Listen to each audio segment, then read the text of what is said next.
Would say it's fair to say really that Meghan Markle has no real respect for Catherine, the Princess of Wales. And you may say, oh, that's just one-sided. Well, I base it on this.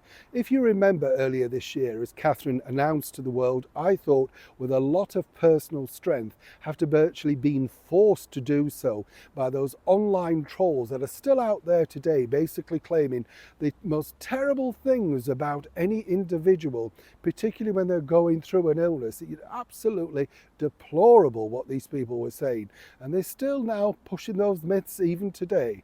Well, the bottom line was, over in America, Meghan Markle decided at that point this was an excellent time to release this. That's right, her American Riviera orchard launch, which was an absolute disaster.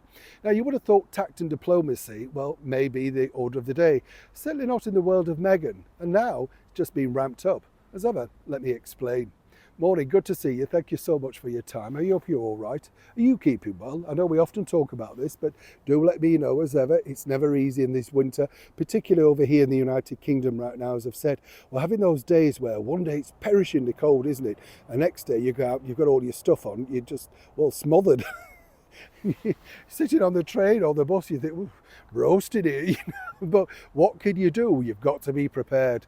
That's my motto. Make sure you take your vitamin C, make sure you have your oranges, all that sort of stuff. It is vital.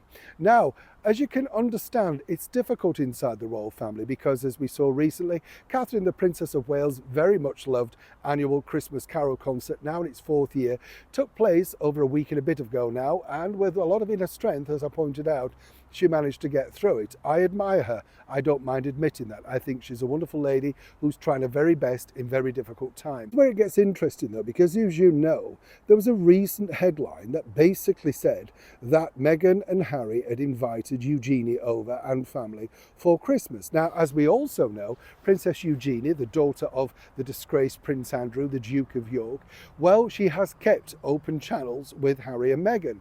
And one has to be very careful in those situations because, as we've seen time and time again with Prince Harry rushing out to the media to tell all sorts of inner secrets. And as we also know, Catherine and William have very much kept a close lid on the inner secrets of what's actually gone on health-wise with her.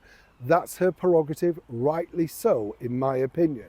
But of course, the story goes that she was not invited alongside Prince Andrew to the Carol concert. What do we know? Well, I can tell you this, that's absolutely correct.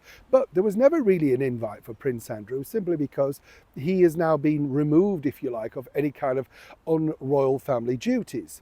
But regarding Princess Eugenie, according to the source, she couldn't make up her mind whether she was coming or going, and they had to know who was actually going to be attending, representing the monarchy, the royal family.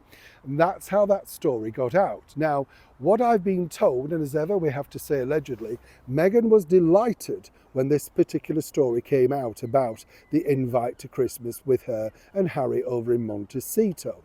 And you may think, oh, tit for tat and that sort of stuff. Catherine isn't that sort of woman. She likes things organised in a box, making sure everything's ticked, signed and delivered. You know, that's the sort of lady she is.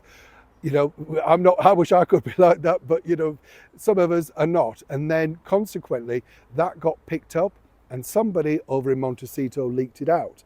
The reason apparently why Princess Eugenie didn't want to attend was simply because she didn't feel that the royal family in general were giving enough support to her disgraced father, Prince Andrew.